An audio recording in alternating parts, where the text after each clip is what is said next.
everyone, I'm Paula, and I'm a second year PhD student at UCL. I just started my second year, and I'm interested in hospital energy use. So within the non-domestic sectors, also which as a whole is responsible for 18% of the UK's carbon emissions, hospitals are big energy users. They are occupied 24/7 by a large number of people, many of whom are vulnerable. So the thermal environment and the indoor air parameters need to be carefully controlled. And special medical equipment, as well as equipment sterilization and catering, further increase the energy use in hospitals. And all of this, of course, adds up so that the annual energy expenditure of the UK healthcare sector exceeds £600 million, a major concern to the NHS and the Department of Health. In addition, climate change targets put pressure on hospitals. The NHS has committed to reducing its carbon emissions, of which 24% are from buildings, by 10% until 2015, compared to a 2007 baseline.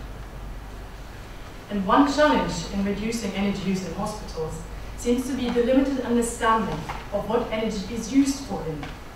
This makes it very difficult for individual hospitals to define carbon reduction strategies appropriate to their specific circumstances. This limited understanding, however, hardly comes as a surprise if we have a look at the energy data hospitals have available for use on their buildings or energy management systems. The numbers we see here are from a survey I carried out earlier this year among the energy or estate managers of general acute hospitals within the NHS. The response rate was with 47% quite satisfactory, so we can assume that it gives us a realistic idea of the data situation in the NHS. And as the graph here shows, 84% of the total floor area occupied by general acute hospitals. They have only information on their electricity use available at building or even at site level. And for the main heating fuel, they have 91%, that's even less in the corresponding categories. In conjunction with the variability of building types and hospital specialties within the NHS, this is a source of concern for benchmarking.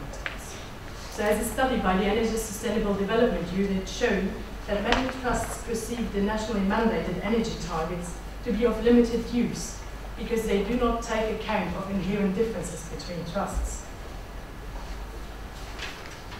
So I've used some data I collected earlier this year in a general acute hospital here in London to have a look at this aspect. I was specifically interested in how the mean electricity use varied in different areas of the hospital, because on a small scale, this gives us an indication of how specialities might impact overall hospital electricity consumption. And to the left of this graph, you can see development benchmarks for hospital electricity use. There are currently two systems. There's ENCODE, a publication of the Department of Health from 2006, and then of course the CIPSE Technical Memorandum 46 from 2008. And ENCODE reports a median electricity consumption of 143 kilowatt hours per meter square for general acute hospitals, while CIPSE lies quite a bit lower, with 90 kilowatt hours per meter square for clinical and research hospitals.